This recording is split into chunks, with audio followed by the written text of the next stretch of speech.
मृत्यु तो शरीर के साथ ही प्रकट होती है, वो कभी संग छोड़ती ही नहीं है। अच्छा बोलो, मृत्यु आएगी, मृत्यु आएगी तो उसकी जगह भी फिक्स होगी, कहीं आएगी तो।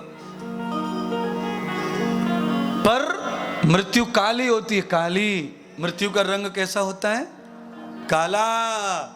और कभी भी देख लेना, धूप में खड़े होकर के तुम्हारे शरीर की जो छाया है वो भी काली होती है।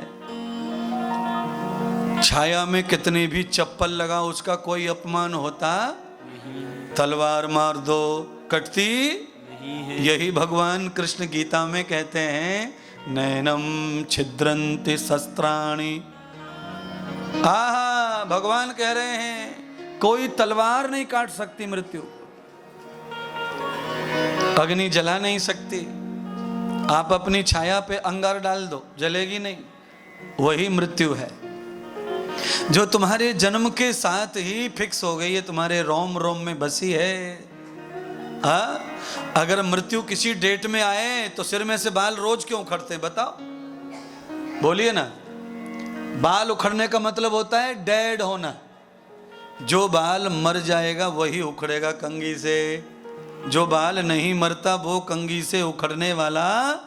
तो फिर कैसे कहेंगे कि मृत्यु आएगी? आएगी। मृत्यु तो हर समय हो रही है। एक एक क्षण हम मर रहे हैं। हम एक साथ नहीं मरते ना, धीरे धीरे मरते हैं। और जब पूरे मरते हैं उसको हम मृत्यु मानते हैं। बुद्धि काम नहीं कर रही है, आधी मर गई, आधी है, इसलिए आधा काम कर रही है। आंखें आधा काम कर रही हैं, आधा नहीं कर रही हैं। कान आधा काम कर रहे हैं, आधा नहीं कर रहे हैं। इसका मतलब है मर रहे हैं तो ही तो आधा काम कर रहे हैं। पहला पूरा करते थे, फिर आधा कैसे कर रहे हैं अब? क्योंकि वो नित्य मरते हैं। एक और नई बात सुनाता हूं जो पहले नहीं सुनाई है कभी। गया जी में आए हैं तो कुछ तो नया होना चाहिए ना। ये भी नया सुनाया है अभी। अब इसके ऊपर दूसरा सुनो। जैसे मृत्यु हर पल होती रहती है, वैसे ही जन्म भी हर पल ही होता रहता है। आप बाल मुंडवा के आए हैं श्राद्ध करने के लिए, आप उस्त्रा ब्लेड, आप अपने बालों पे ब्लेड लगाने के दूसरे दिन देख लेना बाल अपने आप ही खड़े नजर, 2 दिन बाद और ज्यादा, 3 दिन बाद और ज्यादा। बोलिए, तुम्हारी गर्दन काट दी जाए तुम खड़े हो जाएंगे, पर बाल काट दिए गए खड़े हो गए दोबारा से। क्यों खड़े हो गए?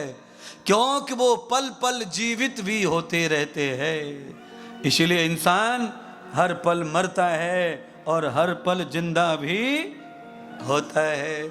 एक बार बोलिए, हर पल मरता है और हर पल, हाँ, जितने मर रहा है उतना जीवित भी हो रहा है, जीवित भी हो रहा है।